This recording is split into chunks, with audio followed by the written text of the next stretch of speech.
Vamos aqui para a resolução do exercício 9, né? Aqui tem uma figura do exercício 9, é um plano inclinado, tem os corpos de massa, tem os blocos A e B, né? MA tem uma massa de 20 kg, como está indicado aqui.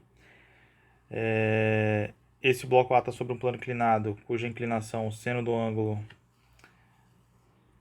o seno desse ângulo é 0,6 e o cosseno é 0,8. O plano inclinado, juntamente com esse bloco A, eles vão ter um coeficiente de atrito que corresponde aqui a 0,25. E no local aqui a gente considera que a gravidade vale em módulo 10 metros por segundo ao quadrado, tá? Com base nesses dados, ele quer saber o seguinte: qual é, né, o intervalo de valores que a massa P aqui, ó, pode ter, de maneira a manter esse sistema em repouso, né? Manter porque inicialmente ele já começa em repouso, tá? Então, quais são todos os possíveis valores que o bloco B pode ter, né, em sua massa, de maneira que esse sistema ele fique em repouso, tá? Então, esta é a incógnita, esta é o X da questão, tá? Então, a gente já coletou os dados aqui, o próximo passo, vocês já sabem, é identificar as forças que atuam em cada um, né? Então, eu vou fazer primeiro uma representação aqui na figura e depois a gente vai transportar isso para um diagrama de forças num plano cartesiano, tá? Para ficar mais organizado. Então, de imediato, a gente já sabe aqui que o bloco B ele vai ter uma força-peso que aponta para baixo e uma força-tração, né? Vou chamar aqui tração AB, tração BA, na verdade, chamar aqui a tração que A faz em B para cima, né? No bloco A, a gente vai ter uma força-peso para baixo,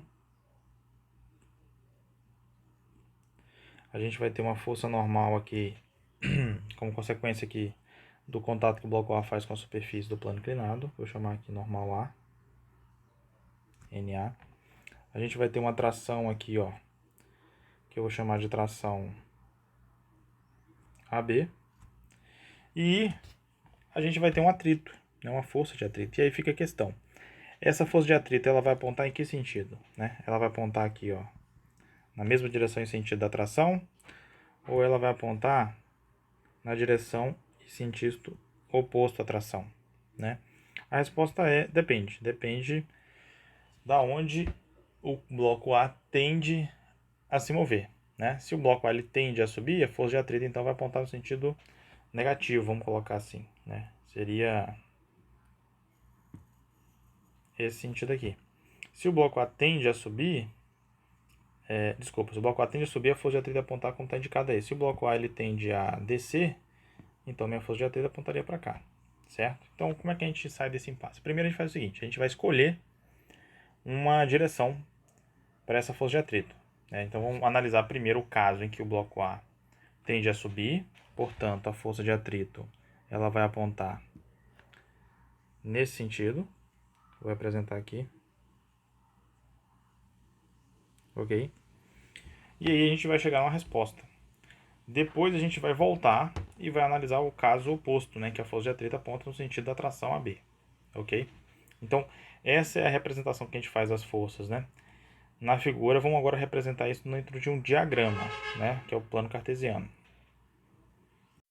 Então, tá aqui a representação do diagrama de forças, né? Do lado direito, a gente vai ter aqui o diagrama de forças do bloco B, ok? E do lado esquerdo, a gente vai ter a representação do diagrama de forças do bloco A. A gente pode notar aí que a força peso de A, né, ela vai estar inclinada com relação ao plano cartesiano, né, pelos motivos já expostos em outros exemplos e exercícios. E o ângulo que essa força peso de A faz com a direção vertical, ele equivale ao ângulo, né, do plano inclinado. A gente também já discutiu isso, mas eu te convido, né, se tiver dúvida, a verificar essa relação. Né, a gente sabe que quando a gente tem uma força que ela não está ao longo de nenhum dos eixos x ou y, né, a gente tem que decompor ela para poder continuar com a nossa análise. Então é isso que a gente vai fazer, tá? Então eu vou ter que achar aqui a componente PAY e a componente PAX. Para tanto, né, a gente vai ter que trabalhar com a definição de seno e cosseno. Então, vamos começar com isso aqui. Aplicando a definição de seno, a gente sabe que seno é o cateto oposto, PAx sobre a hipotenusa, que é PA. Então, a minha componente PAx vai ser o produto de PA vezes seno. Assim, PA é a massa de A vezes a gravidade vezes o seno de θ. PAx, então, vai ser a massa de A, que vale, olhando aqui para os dados, 20. Gravidade vale 10, seno de θ 0,6. Fazendo essa conta, a gente verifica que a componente PAx vale 120 newtons. Do outro lado, aplicando a definição de cosseno de θ, temos que isso vai ser a componente AY sobre PA. Então, PAY é igual a um PA vezes um cosseno θ. Lembrando que PA é a massa de A vezes a gravidade. Substituindo os dados que estão no enunciado, né? Massa de A vale 20, gravidade vale 10, cosseno vale 0,8. A gente conclui que a componente PAY vale 160 newtons. Quando a gente faz a decomposição do vetor peso, a gente não trabalha mais com ele. Então, vou fazer esse risquinho aqui para representar isso. E agora eu vou trabalhar só com as suas componentes. Ok? Fazendo a análise agora por eixo, né, eu vou apagar essa parte aqui do diagrama do bloco B e depois eu vou reescrever ele mais uma vez, tá? Então aqui vamos fazer uma análise aqui para cada eixo, né, do bloco A. Então, primeiramente aqui no eixo X, como a gente quer saber qual a massa que o B deve ter, ou qual o intervalo de valores de massa que B pode ter, para o sistema ficar em equilíbrio, se ele vai ficar em equilíbrio, ele tem que obedecer à condição de equilíbrio, né? E qual é a condição de equilíbrio? A condição de equilíbrio é que a força resultante tem que ser zero, correto? Então, se você for analisar o eixo X, você vai verificar que você tem três forças, né? Você vai ter tração AB, você vai ter componente X do peso e você vai ter força de atrito. Isso tudo tem que ser zero. De todas essas três incógnitas, né, a única que você tem informação é a componente PAx. Então já vou adiantar essa informação aqui, ó. PAx aqui vale 120.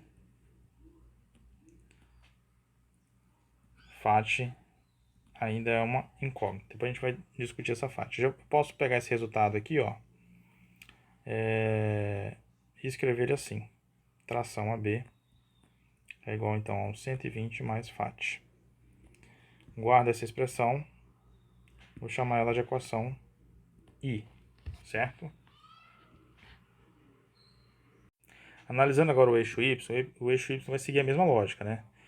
Você quer que o sistema fique em equilíbrio, então a força resultante a soma das forças ao longo da direção vertical, né, Y, vai ser zero.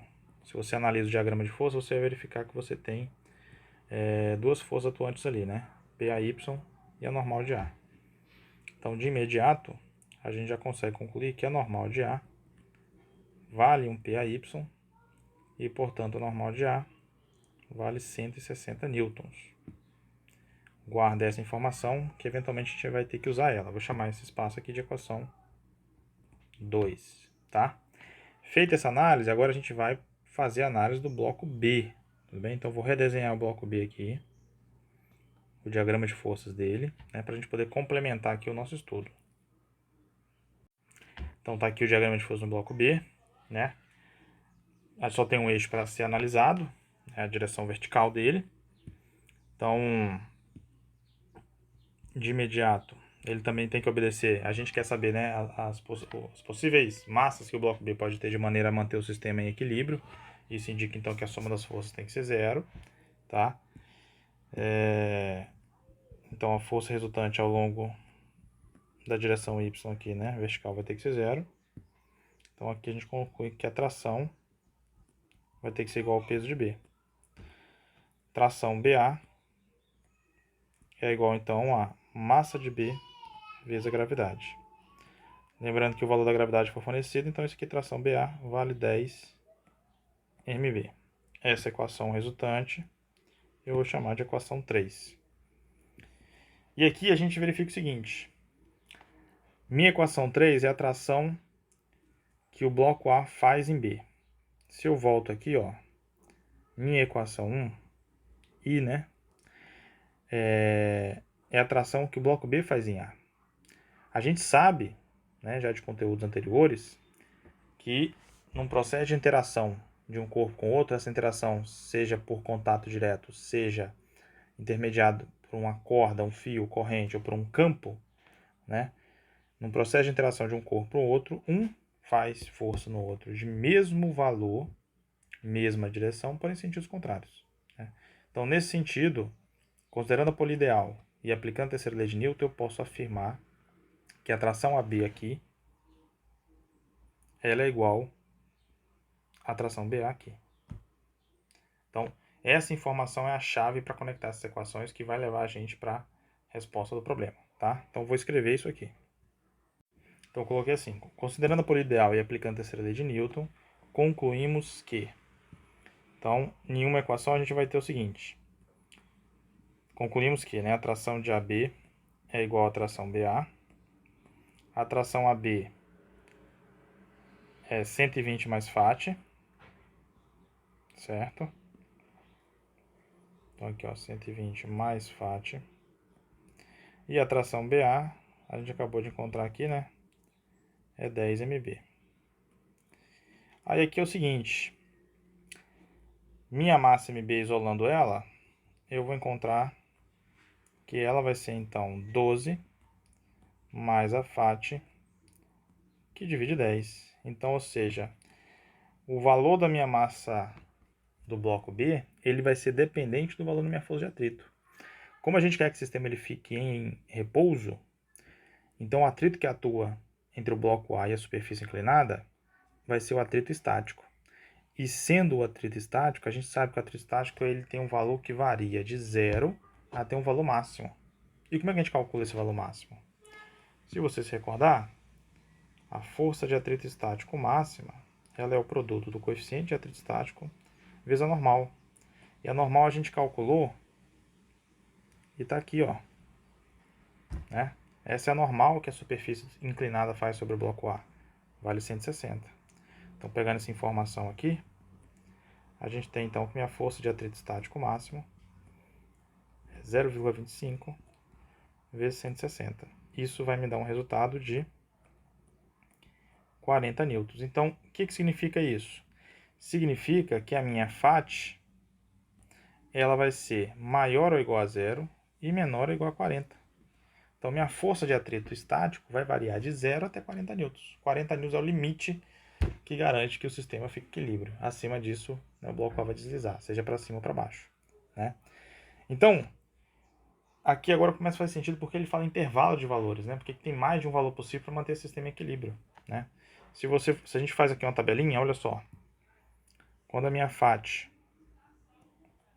vale 0, isso implica que a massa de B, então, vale 12 kg. Quando a minha FAT vale 20 newtons, isso implica, então, que a massa de B vai valer 14 kg. Quando minha FAT for o valor máximo que ela pode ter, que é 40 newtons, isso implica dizer, então, que a massa de B vai valer 40 vezes 10, 4, mais 12, 16 kg. Certo?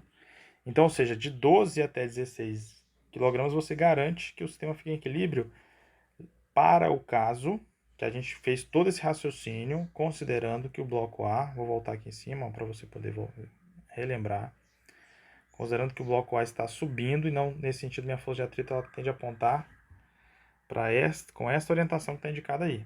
Só que a gente sabe que o bloco A ele poderia também tender a descer, e aí a orientação da minha força de atrito ela ia se inverter, correto? Então a gente tem que analisar agora esse caso. Se ela se inverte, se em vez de apontar para cá, né, como eu estou indicando aí, ela aponta para cá, opa, ela apontaria para cá, o que muda? O que muda se você muda essa direção, né? Muda que essa força de atrito, em vez de dela estar aqui, ela vai vir para cá, certo? E isso nas equações vai significar o quê? Em vez desse cara aqui ser negativo, ele vai ser positivo. Ó. Em vez desse cara ser positivo, vai ser negativo. Então a única coisa que muda, quando você muda o sentido da força de atrito, é o sinal. Então eu posso aproveitar essa resposta que eu encontrei aqui, ó. Posso aproveitar essa resposta que eu encontrei aqui e verificar que para o caso em que o bloco A tende a descer, esse sinal aqui, ao invés de estar positivo, ele vai ficar negativo, né? Então, para o caso... Então, eu escrevi assim, para o caso em que o bloco A tende a descer, temos que a massa de B, então, seria 12 menos FAT sobre 10, né? E aí, fazendo a tabelinha aqui de novo, ó, se minha FAT for 0, isso implica que minha massa de B, então, vai ser 12. Se minha FAT for 20, isso implica dizer, então, que minha massa de B vai ser 10. Se minha FAT for o valor máximo que ela pode ter, né? Agora apontando no sentido da tração que atua no bloco A, então minha massa de B vai ser 8 kg. E aí, qual que é o intervalo de valores, então, que garante que esse sistema vai ficar em repouso para os dados que ele forneceu? Né? Você pode notar aqui, ó, está indo de 8 até 12 para o caso de A tender a descer, e está indo de 12 até 16 para o caso que A tende a subir. Então eu posso resumir tudo isso aqui numa única resposta afirmando o seguinte: MB tem que ser maior ou igual a 8 kg e menor ou igual a 16 kg. Então esse é o intervalo de valores na qual você consegue manter o sistema em repouso, tá? Então aqui a gente completa e responde a letra A. A letra B você vai perguntar o seguinte: qual que tem que ser o valor da massa de B para a força de atrito ser zero? Ou seja, você não precisa do atrito para equilibrar o sistema, né? Somente a força peso de B com a sua componente X, vou colocar aqui para a figura de novo para vocês verem. Somente a força peso aqui de B com a componente X, né? Esse cara aqui vai ter uma componente X, serão suficientes, né? E esse cara aqui seria zero, né? Qual então é a massa de B para essa situação acontecer? É só você vir na tabela e verificar, ó. Quando a FAT é zero, massa de B é 12. Né? FAT é zero, massa de B é 12. Beleza? Então aí a gente conclui o exercício 9.